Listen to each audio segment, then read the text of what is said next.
Hey everyone, Shade here with my first Honor Mode Baldur's Gate 3 build video.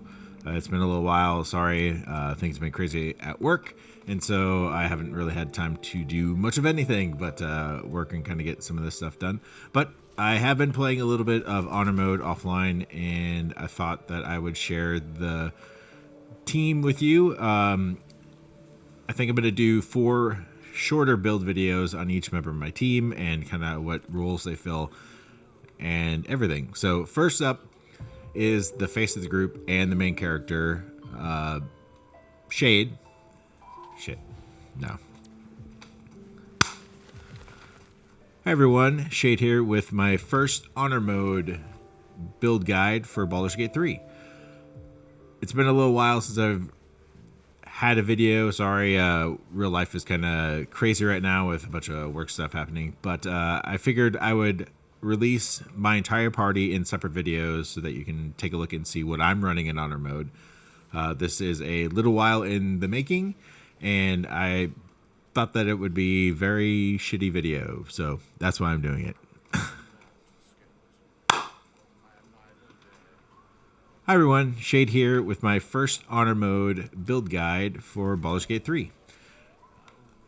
Sorry, it's been a little while since I've posted anything. Real life has kind of been a little busy right now, so I'm kind of getting everything set up. I have a lot of vacation coming up, so I think I'll produce a few more videos and actually be on Twitch and everything. But I thought I would give you 4 pseudo quick guides, because I'm sure they'll probably be pretty long, on each one of my party members over the course of this next week or so.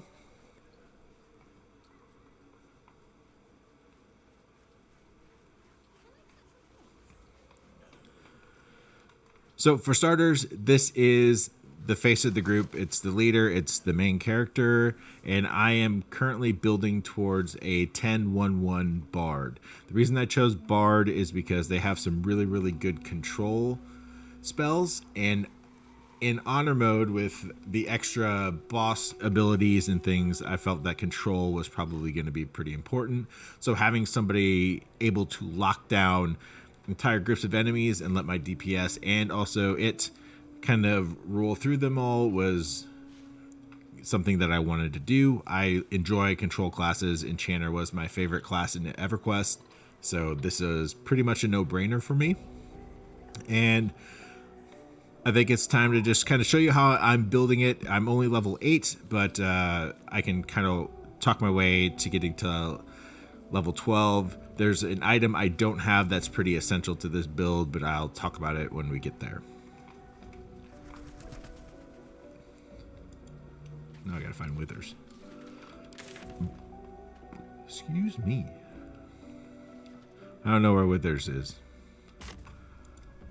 It's been a while.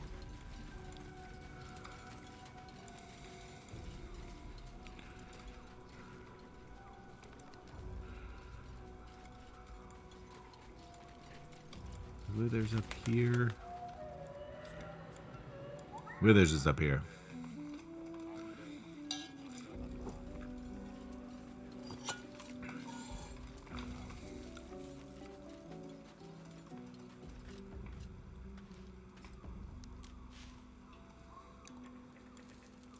Okay, I guess I don't know where Withers is. Oh, there's Withers. Fate, dost thou require anew, as thou desires?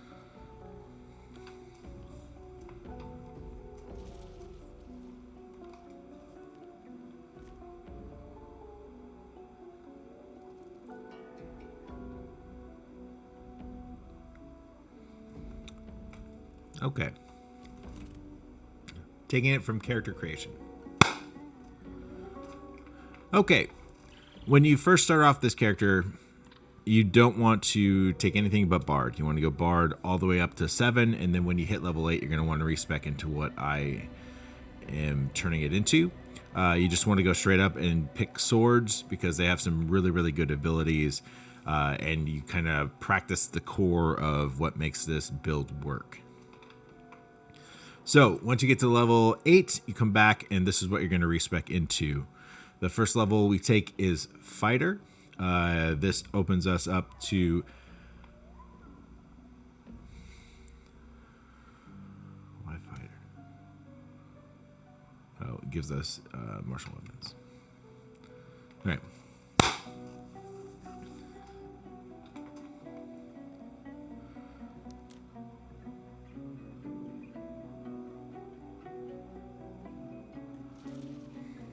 Okay. Build video. Building it up.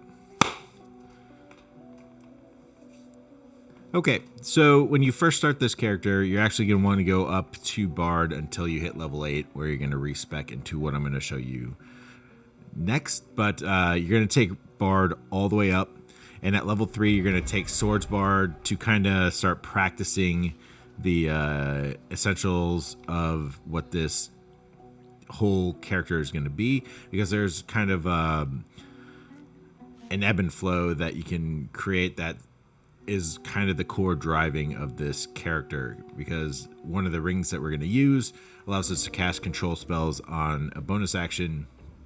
So you just want to get used to using your 2 actions to build up your stacks of arcane acuity, and then casting your control spells on your bonus action when you get the ring. That ring doesn't drop until Act 3. So go all the way up Bard to level 7. Shit. Yeah, maybe I should. Okay. Okay. At level 1, when you first start this character, you're going to want to go Bard. We will be having a respec at level 8, but I'll show you the lead up to 8 and then what happens at the respec. So we're going to want to take Bard. Cantrips, it doesn't really matter too much. One good cantrip for low level is Minor Illusion, because it allows you to be able to steal stuff, and then also Friends is great because you get advantage on some checks for persuasion and such. But I will say, having Friends fall at the wrong time cost me my first honor run, where I had an entire town come down on top of me and destroy my character, my party. So use it at your discretion. As far as spells go, I really go for control spells when I'm playing Bard. Plus the buffs are always good. So I always choose Longstrider, Speak with Animals, Featherfall, and then you can either choose Sleep is really, really good. It's really, really underrated at low levels. Unless people say it's good, then it's not underrated. But it's really, really good at low levels because with the goblins, they don't have a lot of hit points, so you can actually sleep a number of them and then have your melee or your other DPS take them out really easily. So I would suggest using it. The other 3 spells here are ritual spells, so you actually don't use a spell slot when you're casting them. Instrument doesn't really matter. And then for abilities, like I said, this is the face of the party. So I chose anywhere that I could get charisma skills. I did take Charlatan so that I have proficiency in deception and sleight of hand. This is also my lockpicker. It can function as both because bards are really good at that. So, but choose what you want. Like I said, this makes a really great face character. As far as ability scores go, you're going to want to have dexterity at 16, charisma at 16 or 17, depending on if you get the Hag's Hair. I did get the Hag's Hair in this run, but with it being honor mode and not being able to reload or save scum, you might not get it. So I would plan to not get it, and then if you end up getting it, this is a great character for it, and you can respec and put it to good use.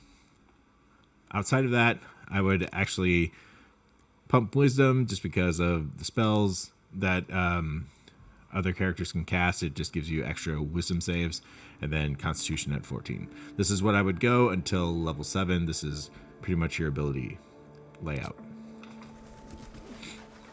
There is no before. I need a drink.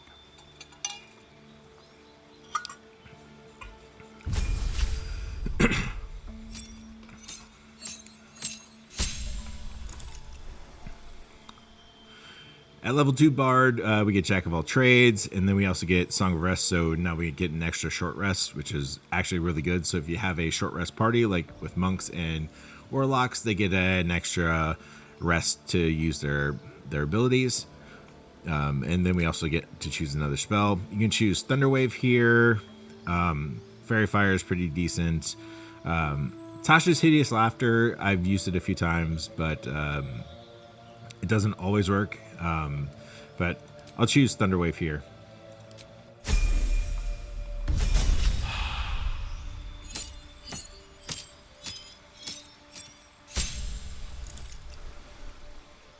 All right, at level 3, you get to choose your subclass, and we're going to go right to that first. This build goes College of Swords. College of Lore is fun. It allows you to get some magical secrets early. It has a few good things, and it's really good if you're a caster, but this is really good if you're more martial focused because you get all these flourishes that actually use your bardic inspiration to drive it. So prior to level 5, when your bardic inspirations become available every short rest, you're limited to what you can use these for. And sometimes I actually use bardic inspiration to drive ability checks, especially in honor modes, that I wouldn't fail them. But what you're going to want to do is you're going to want to wield 2 hand crossbows, which are easily gotten from Damon in the Druid Grove. If you routinely change his inventory, you can get some pretty decent +1 hand crossbows, and you just dual wield with them.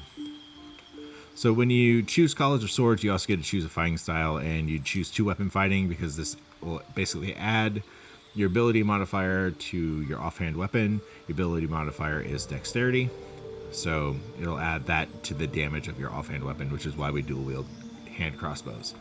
For spells, we get level 2 spells.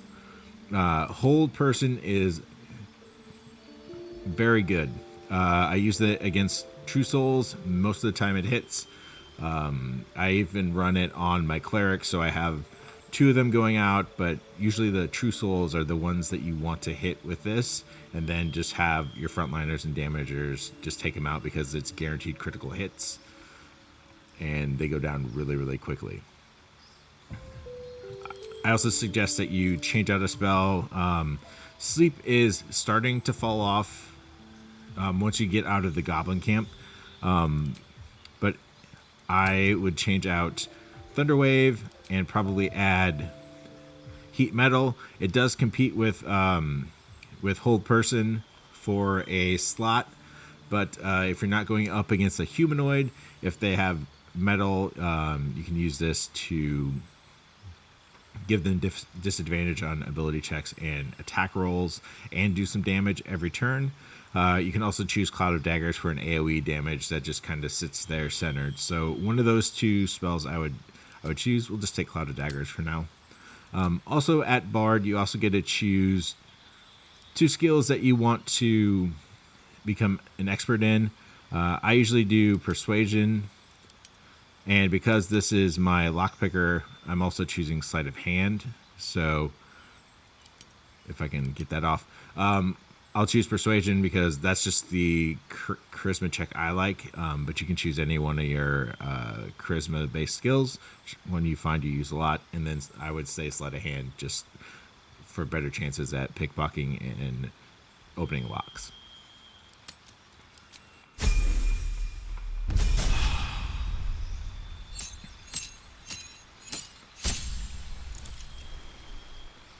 All right, at level 4, we get a new cantrip. You can choose whichever one you want. I'll just choose Vicious Mockery. And then we also get another level 2 spell. Any of these work. Enhance Ability is pretty good too, Blindness. But a lot of these just take concentration, so just be aware. I'm going to take Heat Metal because I talked about it. And then for feat, we're going to want to take Sharpshooter. I will say, at this level, having it turned on isn't really the greatest. You'll miss more times than you hit, but if you get the Oil of Accuracy, you can kind of negate some of the -5 penalty, and when you do hit, you hit like a truck. But be aware that you do miss quite often.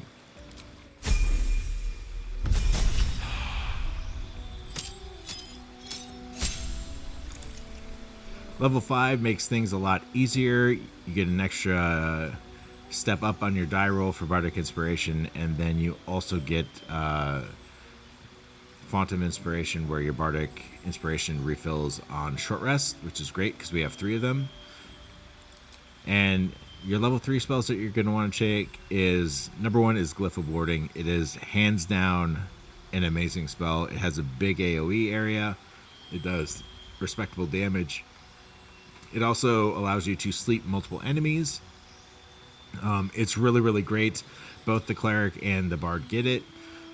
So I would take that as soon. This is your damage driver until you get up to like the mid to high levels. As far as other level 3 spells, Hypnotic Pattern's good. Plant Growth is good because it slows down movement speed. But really, your bread and butter is going to be Glyph of Warding, just to drive a lot of damage. You can replace a spell if you want, or not.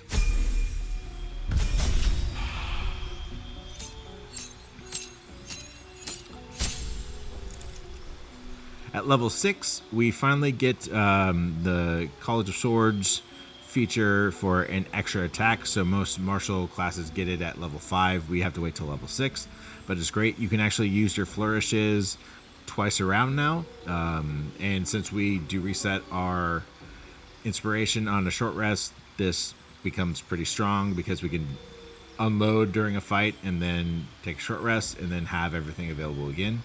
You also get Counter Charm. I haven't actually used it too much, but I think in honor mode it could have some uses, but I have a paladin in my party, and about level 6 is when they get their aura that gives everybody extra to saving throws if you're close. So this really isn't warranted because most of my guys make their saving throws. The spell that you can take, we'll just take Hypnotic Pattern.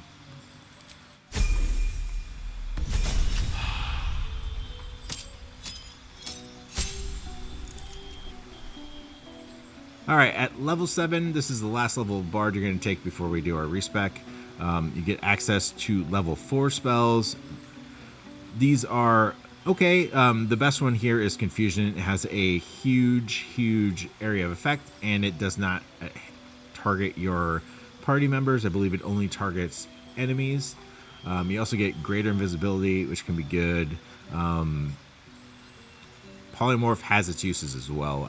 I've used it to cheese some stuff before. But we're going to take Confusion. Bard, you don't really get anything.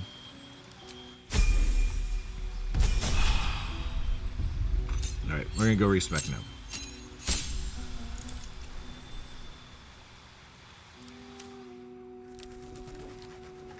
Can I touch your face?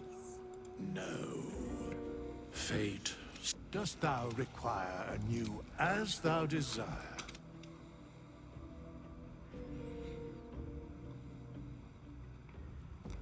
All right. Respec. All right, at character level 8 is when you want to respec, and we're going to start off with Fighter. This gives us access to all martial weapons. Mainly, we want to use this for the Titan String Longbow that you can get in Act 1 at the Zentrum underground thing in Joaquin's Rest. You can buy it from the Zentrum agents there. I think if you kill them, you can loot it too, so however you do it, you can get it off of the vendor down there. The thing that Fire gives you at level 1 is Second Wind, so you get a free heal every short rest, which is nice.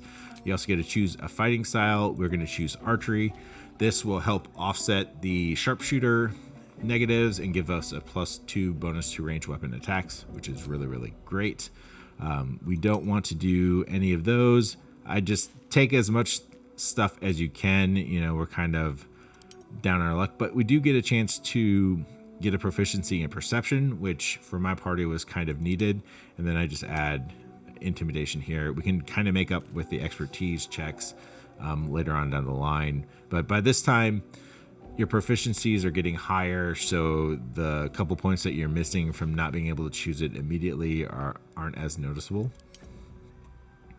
And for our ability spread. Now, by this time, we should have been able to grab the gauntlets of dexterity. I forget where they are, but you can buy them from a vendor, and it automatically sets your dexterity to 18. So basically, dexterity now becomes a dump stat for me. So what I'm going to do is I'm going to pop up charisma to 17 because, like I said, I have the hag hair. I'm going to pop up my constitution to 14, my intelligence to 16, and then the rest are going to go just to level out my wisdom, and strength and dexterity are my dump stats. Strength will be covered with elixirs, and dexterity is covered by the gauntlets of dexterity.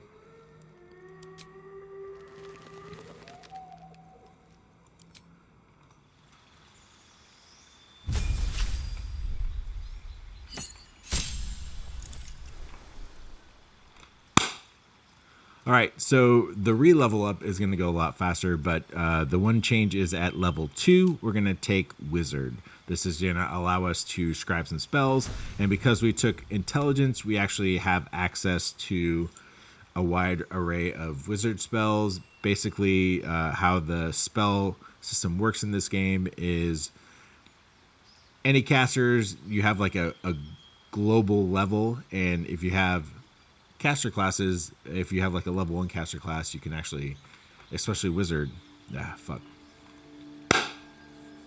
okay, at level 2 is going to be a little different than previously. We're going to take one level of wizard with the 16 intelligence. Level 2 is going to be a little different this time. We're going to take wizard. This with our 16 intelligence is going to allow us to cast some wizard spells. We'll also be able to scrap some scrolls, which will give us access. We're going to take the rest of them in caster classes. So with the way casting works, we can scribe some 6th level spells. There's some pretty decent ones out there. And this is what's going to allow us to do it. Plus we also get arcane recovery, so we might be able to get a spell back. But we can also choose some other spells. Since we restarted, I can actually go through and choose some of the ritual spells that I had and cast them, because those don't really matter too much. I want to reset. Next level we take is Wizard, and then the rest of it we're going to go into Bard. But Wizard is going to allow us to cast and scribe some extra spells that we don't have access to as a Bard. Our 16 Wisdom is going to allow us to cast, I think, 4 Wizard spells, and we'll be able to scribe up to level 6 spells once we get to max level. For cantrips, you can choose pretty much what you want. I'm just going to choose those. And then for these spells, the one spell that you're going to want to have that you can't get is Shield. Shield is great. It's a reaction spell.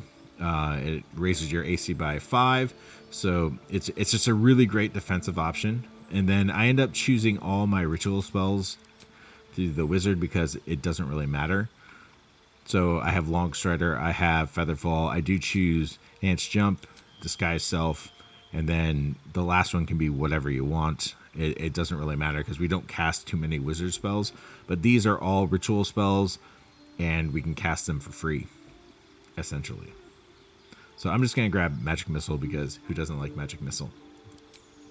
Prepared spells, Wizard, you can kind of change out, so just change it to what you want. Just make sure you have Shield prepared at all times.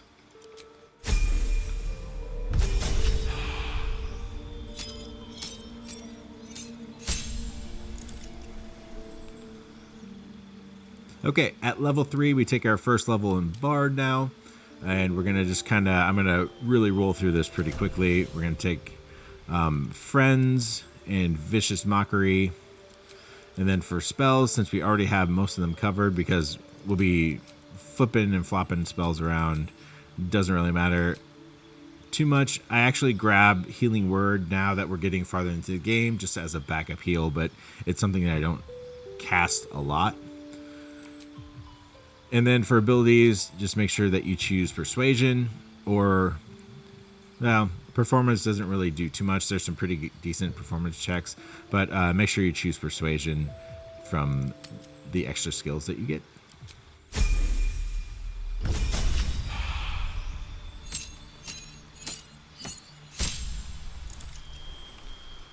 Level 2, we take more Bard. For spell, I'm just going to grab Speak with Animals. That's actually a good one to kind of have.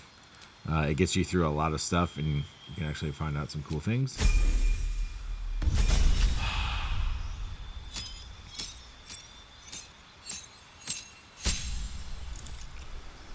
All right, at level 3, we do get to choose some of our expertise skills. I'm choosing Sleight of Hand and Persuasion.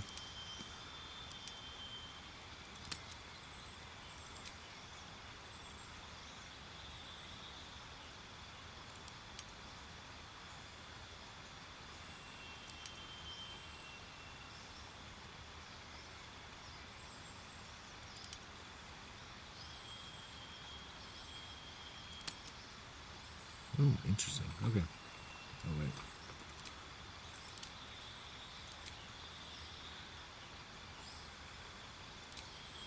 Ah, that's why.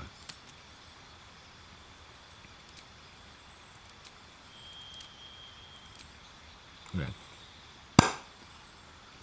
All right, at level 3, we get to choose our subclass, so we are definitely choosing College of Swords, and the fighting style that we choose doesn't really matter in this. Dueling doesn't cover. We're going to be, ultimately, towards the end of the game, we'll be wielding a long bow, so none of these options actually matter. But until that happens, I think getting 2-weapon fighter isn't a bad idea. You should still be running with dual hand crossbows until you get the ring, so you have something to do with your bonus action. As far as skills, what we're going to want to do is we want to make sure we expertise in Persuasion and Sleight of Hand again, just to give us those extra bumps. And then for spells, we can choose Hold Person, because this we can upcast and hit multiple people. And then I'm going to actually replace a couple spells throughout the leveling process.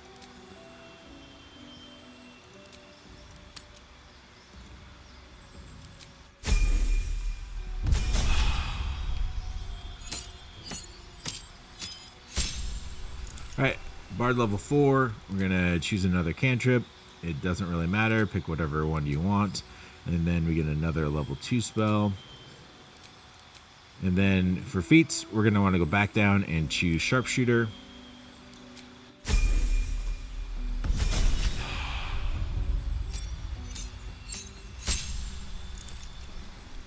At Bard level 5, we get 3rd level spells, so we're going to want to make sure we choose Glyph of Warding. And then I'm going to change and drop Thunderwave and add Hypnotic Pattern. And finally, we're back up to level 8 again, which is Bard level 6. The reason that we do this respec at level 8 is so that we still have access to extra attack, so we don't really lose our damage driver throughout the game. We just kind of fall back a little bit on the spells.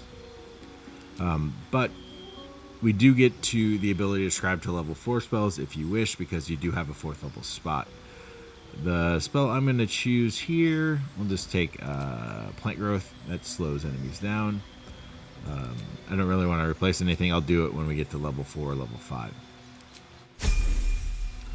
So that's leveling up to 8. Like I said, as you continue... I am not a skeleton. I am neither dead nor undead, neither alive. Alright, I'm going to stand over here because he's loud.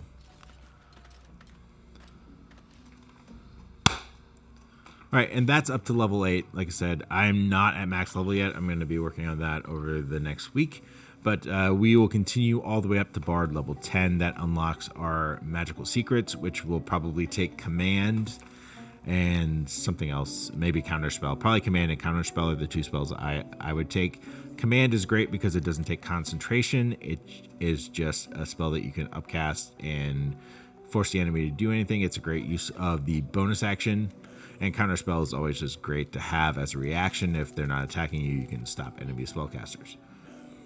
The feat we're going to want to choose is ASI to get to 20 charisma.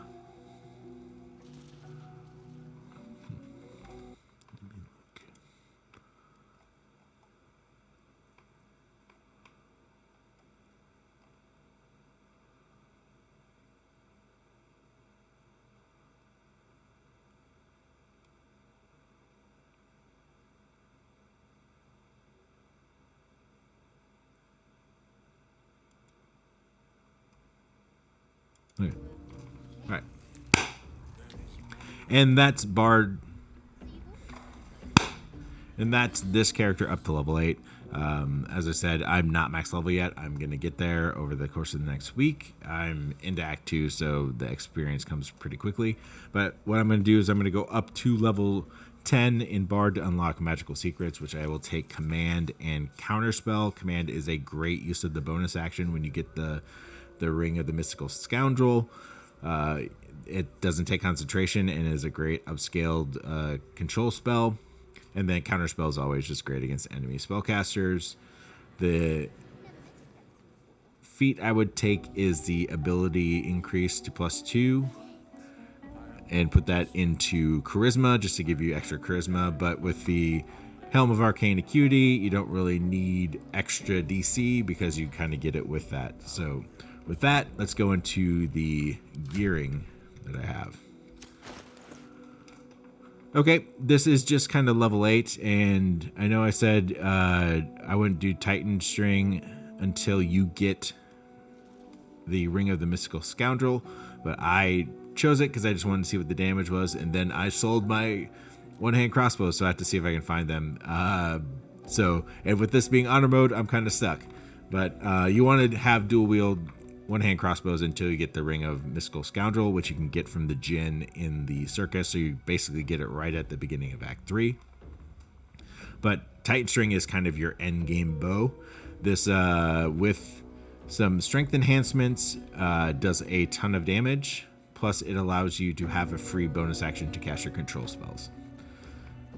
For my helmet, I'm wearing the Helmet of Arcane Acuity, and basically what Arcane Acuity does is whenever I do weapon damage, I get a +1 bonus to spell attack rolls and spell difficulty class. So my spells become harder to resist. And when you're a bard, you have this flourish here, slashing flourish. This allows us to make 2 attacks on a single attack action. So basically we can make 4 attacks around. And if you hit and do damage with those 4 attacks, you have 8 stacks of acuity, because I believe with patch 5, and correct me if I'm wrong, they increased the stacks to 10. It used to be 7, so it might still be 7. I might be wrong on this, but I think I read it that they increased the stacks to 10, but I may be misremembering. But you get 7 or 8 stacks depending on if I'm right or wrong. And that just makes your spells harder to resist. So, and basically every action we want to do attacks, and then cast a spell with the extra increased DC. It becomes pretty damaging, which is why I call this build like lock and unload. It's really a great build. I love control. For armor right now, I'm wearing Yuan-Ti scale mail just because it gives me a lot of AC. Basically, I can add my full dexterity plus the dexterity given by the Yuan-Ti. I have gloves of dexterity, which just automatically set my dexterity to 18, which is why dexterity is a dump stat. Plus, it gives you an extra attack, which helps offset sharpshooter. For my boots, I have evasive boots, just gives me extra AC plus acrobatics, which really isn't needed. The extra AC is great. For my weapons right now, I just have the Knife of the Undermountain King. I'm actually going to probably pass it off to my Eldritch Blast Warlock once I get something different. But for right now, I'm going to use this. This just makes it easier for me to crit. And plus, there's a +2 enhancement. If I want to get into melee, I can. And then I'm also using the Club of Hill Giant Strength. You get it at the top of the Arcane Tower in the Underdark by sitting on the stool and then breaking it. This automatically sets my strength to 19, which is why we dumped strength, because it's automatically set to 19. Now we can use elixirs to get this better, but this is always on, and until I find like Cloud Giant elixirs, this is probably the best thing for me. I'm wearing Amulet of the Harpers. I have advantage on wisdom saving throws, and it gives me an extra shield. I don't know what I want to put in here yet. I think I might do a final build once I get up to 12 with everybody. Just kind of go over my equipment then. I'm also using the Ring of Mind shielding because I don't have the Ring of the Mystical Scoundrel, so I'm not wearing it yet, but this just gives me advantage on saving throws against Charmed, even though I already have it with this. It's kind of redundant, but I didn't have any other good rings. Maybe Crushers might be good as a filler. And then I have the Caustic Band, so every time I make an attack, I do 2 extra acid damage. And that's the build. This is the first in a short series of my entire party, as you can see here. This is the face of the group. I have a Cleric, an Eldritch Blast Wizard, and then a Sorkadin. The Sorkadin is going to be next. That's a frontliner, so look for that in the next few days when I get a chance to do it. Maybe I'll be a higher level by then, but I suggest you try it. I love control classes, like I said. Plus, this also dishes out a little bit of damage, so it's a great synergy in everything. It's just going to be great. I can't wait to get the Ring of the Mystical Scoundrel so that I can actually make this thing work. And I don't like that ending. So, conclusion. And that's the build. This so far has been pretty fun. This is my 3rd honor mode run. My first 2 ended in horrible skill checks. This one hasn't. It's been pretty great. Like I said, I got the hag hair, so it's been really good run so far. The next build that I'm gonna showcase is my Karlach build. It's a Sorkadin. It's pretty standard Sorkadin, but I'll go through what I chose and why, and maybe I'll be higher level, and then I think at the end I'll present a fully fleshed out party build with just mostly the items, just so that we can go through the end game items.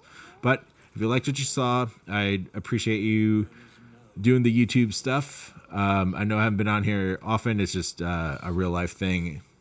Soon enough, it's going to free up for me. It'll be nice. So I miss kind of doing stuff like this, but I hope you enjoyed it, and I will catch you again.